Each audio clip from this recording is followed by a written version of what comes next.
Dentro da tua geladeira tem muito frio ou pouco calor? E o que ondulatória tem a ver com frango assado? Tem ímãs no liquidificador? Por que deslizar no gelo é mais fácil que rolar no asfalto? E afinal, que relação tem entre o espelho e o escuro? Complicou? Simplifísica. Nesta edição do Simple Física, o professor Gabriel Soares nos convida para uma viagem no tempo. Ele explica como as invenções na área da física e as tecnologias obtidas através delas foram fundamentais para o desenvolvimento de diversas civilizações.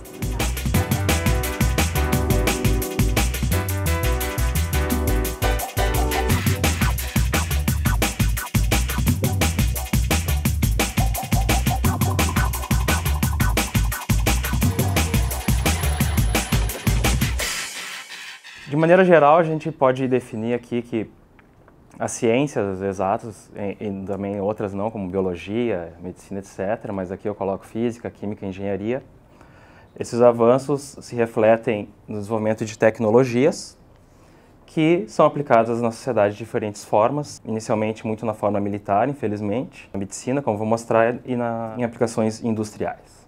Então aqui eu mostro alguns acontecimentos marcantes, como a invenção da escrita, as primeiras pirâmides do Egito, o uso de rodas em carruagens no Egito, o início da Era do Aço, fundação de Roma, o desenvolvimento do Teorema de Pitágoras, o primeiro eclipse lunar, que foi previsto em 450, a invenção da catapulta, a fundação do Liceu de Aristóteles, que era um dos primeiros lugares para discussão e desenvolvimento de novos conhecimentos, e a determinação do diâmetro da Terra de forma teórica.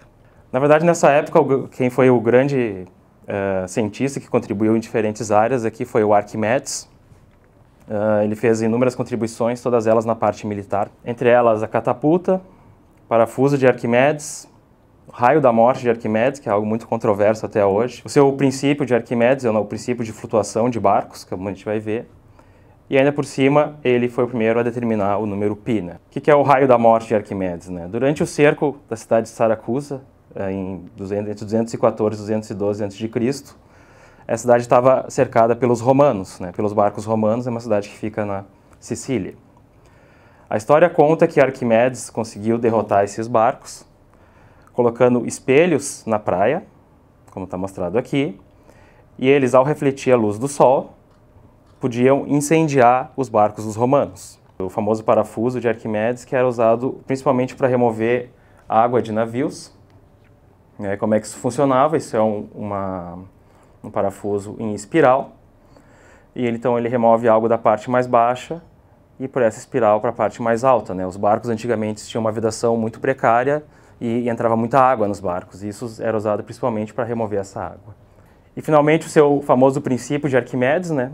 Que nos diz que quando nós imergimos um material em algum líquido, nesse caso água, ele vai deslocar uma certa quantidade de água igual ao seu volume. Né? Hoje para nós parece um tanto óbvio, né? Mas na época foi muito importante para desenvolver o princípio de navegação e de novos tipos de navios.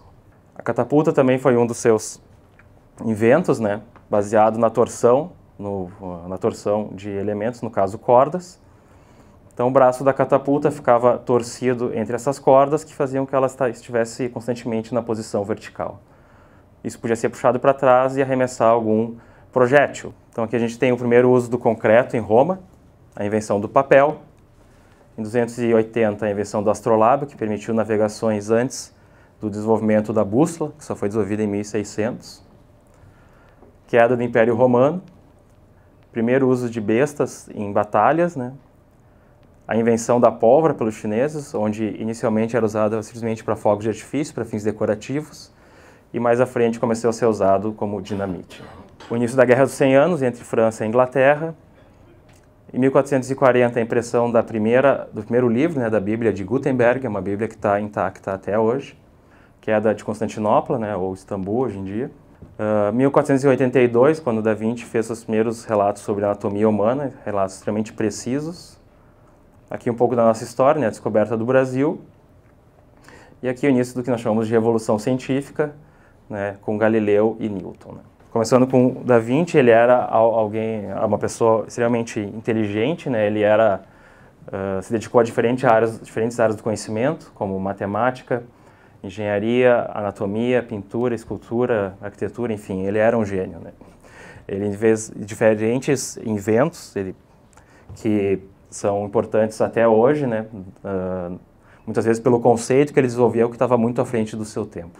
Ele foi o primeiro a desenvolver o conceito de tanque de guerra. Era algo que tinha 4 rodas, isso era movido por 4 homens, e mais 4 homens poderiam disparar flechas por esses buracos. Então eles poderiam se mover pelo campo de batalha, deixando os homens intactos. Ele também fez alguns experimentos com cavaleiros robô, que podiam se mover sozinhos, com elementos com cordas. Esse projeto ele poderia levantar o elmo, acenar e até levantar uma espada, né? Então imagina o terror que não causaria no campo de batalha descobrir que não tem ninguém dentro para os inimigos, ainda mais em 1400. Ele fez o primeiro conceito de metralhadora, né? Aqui podia disparar até 9 flechas simultaneamente. Máquina voadora, né? Que alguém poderia sozinho aqui, pedalando, fazer voar. O primeiro conceito de helicóptero e de roupa de mergulho, né? A maioria desses, ou quase todas as invenções nunca foram plenamente desenvolvidas, principalmente porque ou eram muito caras para a época, ou não existiam os materiais necessários para se fazer esse tipo de equipamento, né? Galileu, considerado o pai então da ciência moderna, ele desenvolveu primeiramente as leis da cinemática. Ele foi o primeiro cientista então a relacionar experimento físico com descrição matemática, né? Algo que para nós é bem conhecido hoje em dia, mas na época era completamente novo. Ele reforçou a teoria heliocentrista, ou seja, que o Sol é o centro da Terra, né? Depois teve que se retratar publicamente com a igreja a respeito disso. Desenvolveu o telescópio e o compasso militar. Logo em seguida a gente tem Newton, né? Newton nasceu no ano que Galileu morreu, né? É uma curiosidade. Ele deu passos muito importantes à frente de Galileu. Ele desenvolveu as leis de Newton, leis de movimento. Trabalhou muito com ótica e, para desenvolver as suas leis, teve que desenvolver uma matemática muito mais complexa e nova, que é o cálculo, né? E resolveu, inclusive, o problema da gravitação, né? Explicar as trajetórias de astros como Terra, Lua e etc. Mas a grande genialidade no que Newton fez, que foi algo totalmente novo para a época, foi considerar que uma lei de atração gravitacional, a despeito dessa equação que mostra que eu só tenho 2 massas com uma certa distância, elas se atraem com uma certa força. Ele conseguiu mostrar que a mesma lei física valeria tanto para astros muito grandes, como Terra, Sol, Lua, quanto para coisas muito pequenas, quanto uma maçã sendo atraída por uma pessoa. Isso levou ao que se conhece como visão do mundo newtoniana, que é basicamente que se eu conheço as condições iniciais, eu posso prever as condições futuras, ou seja, um determinismo completo do universo se eu conheço as leis que regem ele. Que basicamente reduz o universo a uma simples máquina que eu posso descrever com matemática. Vou falar agora então desse período conhecido como moderno, né? A passagem do cometa Halley, prevista por Halley, né? Que mostrou que os cometas são algo ciclos que passam em torno de a cada alguns anos. Aqui um ano que é considerado mais ou menos o início da Revolução Industrial. Anders Celsius desenvolveu a sua escala Celsius, que nós usamos até hoje. Revolução Francesa. Primeira pilha, foi descoberta por Volta, por isso que o nome é Volt, né? Aqui em 1808, quando a corte portuguesa veio ao Brasil, fugindo de Napoleão. Primeiras leis de magnetismo, tanto de Ampère como Ohm. Primeiro telégrafo inventado por Gauss, ou seja, pela primeira vez um meio de comunicação à distância, que até então não existia. O início da nossa Revolução Farroupilha. Publicação da evolução das espécies de Darwin. Um fato interessante, o primeiro poço de petróleo que foi montado nos Estados Unidos. Aqui a invenção do telefone, o primeiro motor a diesel e o primeiro motor elétrico em 1878.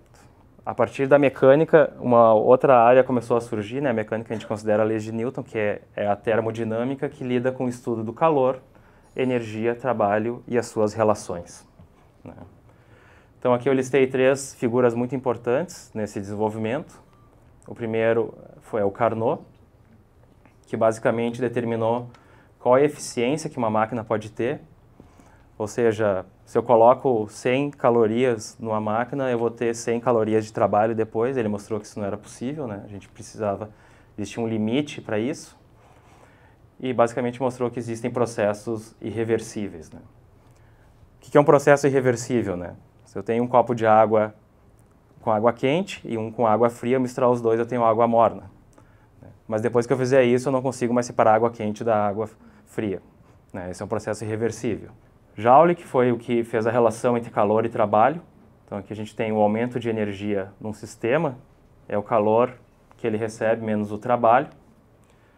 Que isso também a gente pode, quem faz dietas também conhece essa lei, né?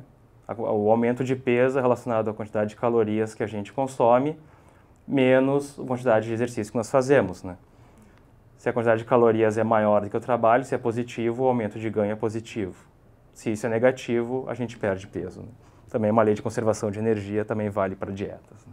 E o desenvolvimento aqui bem interessante é de James Watt, que fez a máquina a vapor mais eficiente da época, né? Então, só para nós termos uma ideia do impacto que isso teve na produção industrial, a partir do desenvolvimento da máquina de Watt. Foi muito utilizado para fiação de algodão, mas também começou a ser utilizado como transportes, né? Veículos impulsionados por máquinas a vapor. Em 1810, então, começou a existência de trens movidos a vapor, né? E foi a primeira vez na história, então, que os cavalos foram deixados como meio de transporte principal para dar lugar a trens, né? Isso também foi possível ser aplicado na prospecção de petróleo, né? Então, uma máquina a vapor aqui que mexe esse equipamento que a gente chama de cavalo de pau, né? Que ele suga o petróleo da terra, né? E também essa aplicação na produção de aço, né? O grande avanço a partir da máquina a vapor foi a invenção do motor de combustão interna, o motor que a gente usa no carro, num caminhão, em moto, então, ou seja, que usa combustível fóssil, né? Feito por Nikolai Otto, em 1876. Outro grande avanço dessa época para nossa sociedade é, sem dúvida, o uso da eletricidade nas nossas casas e nos processos industriais, que novamente foi uma inovação que permitiu substituir o uso de máquinas a vapor. Então aqui eu listo também 3 figuras chaves para essa época. Faraday, que inventou o primeiro gerador. Tesla, que era um físico sérvio, que inventou o motor elétrico, que é justamente o contrário, né? A eletricidade, que gera movimento. E Maxwell, né, que não era experimental, não fazia esse tipo de coisa, ele, na verdade, fez todo o formalismo, né, das leis de magnetismo, né, de uma maneira extremamente genial, resumiu tudo em 4 equações. Thomas Edison, né, que era um grande inventor e também tinha um grande tino para negócios, né, fundou a sua empresa, a Edison Electric Light Station, né.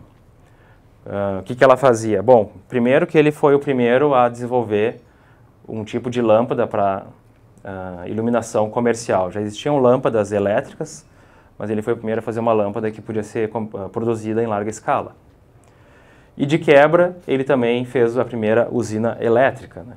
Juntamente com isso, então a empresa dele fazia as lâmpadas e também fornecia energia. Hoje em dia, né, a gente tem também usinas hidrelétricas, né, que é o que a gente tem mais comum no Brasil. A primeira foi nos Estados Unidos, a usina elétrica de Hoover, foi feita em 1936, a um custo de 20 bilhões de dólares no dinheiro atual, ou seja, custou uma fortuna, né? As maiores no mundo hoje em dia, né, a de Três Gargantas na China e a de Itaipu, que fica na fronteira do Brasil e Paraguai, né? Então, passando agora para a parte contemporânea, né, ou seja, entre 1895 e os dias atuais. Então, alguns fatos marcantes, como a invenção dos raios-x, o início da mecânica quântica com Max Planck, relatividade com Einstein, as 2 primeiras guerras mundiais, de 1915 e 1939, primeira bomba atômica em 1945, o primeiro astronauta a entrar em órbita, Yuri Gagarin, em 61, depois o homem na Lua em 69, aqui uma evolução bem acentuada, né? O primeiro processador, depois o primeiro celular em 79, em 1990 o início do protocolo WWW para a internet, e em 96 aqui a clonagem da ovelha Dolly, né? Alguns devem lembrar desse fato. Mas a grande diferença a gente nota quando a gente comparar, por exemplo, o que era uma sala de operações em 1900, né? Então aqui estão os médicos, preparados para, sei lá, amputar um membro do indivíduo, né?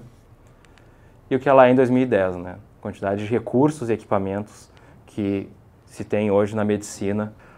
Não tudo, mas muito foi devido à própria medicina, obviamente, mas boa parte disso veio de avanços na física, né?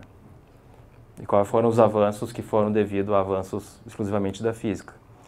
Principalmente os exames de imagem, né? Os exames de imagem são uma consequência direta de avanços da física que foram aplicados na medicina. Aqui está o sujeito que descobriu os raios-x, foi Röntgen em 1895, e ele rendeu o prêmio Nobel em 1901. Essa imagem aqui é o primeiro raio-x que foi feito no mundo, né? Ele mostra a mão da esposa do Röntgen, né? Aqui é uma imagem mais moderna, né? Como você pode ver, a evolução dos filmes e da capacidade de produzir raio-x melhorou consideravelmente, devido à descoberta da antimatéria aqui por esse físico, né? Em 1932, que lhe rendeu o prêmio Nobel em 1936. Bom, mas o que é a antimatéria, né? A antimatéria é a matéria como nós conhecemos, mas ela tem algumas coisas que são justamente o contrário, né? Como, por exemplo, no elétron, que é negativo, o seu par antimatéria, a gente chama de pósitron, ele tem uma carga positiva, né? Mas o que acontece quando eles entram em contato, né? Acontece o processo de aniquilação e eles emitem radiação gama. Mas como isso pode ser usado na medicina? Isso é usado num exame chamado Positron Emission Tomography, né, que usa justamente a emissão de pósitrons para isso, onde no paciente é injetado um contraste radioativo, ou seja, um contraste que vai emitir esses pósitrons, e ao emitir radiação, essa radiação é detectada e isso pode gerar uma imagem. A maior descoberta na área militar foi o projeto Manhattan, de 1941, para desenvolver a bomba atômica nos Estados Unidos, né. Esse projeto contou com entre 30 e 40 cientistas da época, dos mais altos calibres, como Fermi, Chadwick, Bohr, Feynman, Einstein, milhares de prêmios Nobel, né? E custou a bagatela de 24 bilhões de dólares no dinheiro atual, né? No dinheiro da época foi 2 bilhões de dólares, né? Fazendo a correção, isso dá essa pequena fortuna hoje. Bom, mas por que precisava de tanto dinheiro, né? Basicamente, para se ter uma bomba atômica, a gente precisa do urânio, que ficou um pouco pequeno.